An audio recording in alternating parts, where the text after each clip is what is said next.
If it's not a very important law, why was he, quotes, furious, end quotes, when he found out what Allegra Stratton revealed to the nation about parties at number 10 Downing Street? If it's not a very important law, why did he accept Allegra Stratton's resignation for merely revealing that parties had been thrown?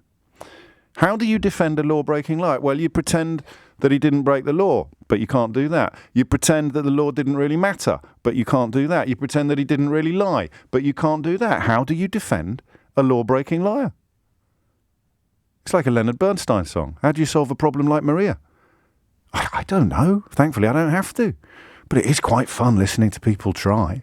It's desperation to exploit, I think is the correct word to use, the plight of the people of Ukraine to cast Boris Johnson, who hasn't made a single decision that wouldn't also have been made by Ben Wallace, or if you prefer, Keir Starmer.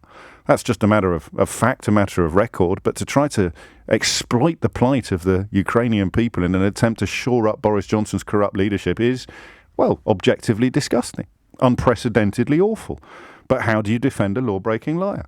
You start using a war as a camouflage for the corruption that you're championing. It's incredible to watch. And sometimes I need a bit of time off. You need the perspective of not actually being in the fray every day, not having your face pressed up to the screen so closely every single day that you sometimes lose sight of the bigger picture. The front page of the Times yesterday, defiant PM insists he didn't break COVID rules. That's a masterpiece of dissembling and deception and debasing of political precedent. Debasing, if you like, of our Constitution. Don't take my word for it. Listen to what Peter Hennessy, probably the finest constitutional historian this country has at the moment, sits in the House of Lords as a crossbencher. Listen to what he said on Sunday. This is a debasing of all of our values. And because it's happened incrementally, because it's happened in small stages, the old adage about boiling a frog by turning the temperature up so slowly that the frog doesn't notice it's being cooked. I'm not sure that's a biologically sound analogy, but it's certainly a historically popular one. That's where we are now. You step out of the game for a few days, you come back and the first newspaper headline you see, defiant PM insists he didn't break COVID rules, but he's been fined for breaking COVID rules. How do you defend a law-breaking liar? There's only one answer. You've got to ramp up the cultishness at every single turn. Are we cultish enough yet, boss? No. Need you to be even more culty, please, Brandon Lewis.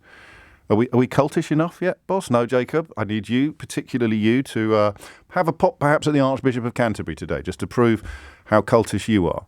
Cultish enough for you yet, boss? Says Priti Patel. Well, I mean, actually, you probably are, Priti. You probably are cultish enough for me. Yeah, you're the standard that I would like everybody else to follow. The rest of them, they're not quite cultish enough yet.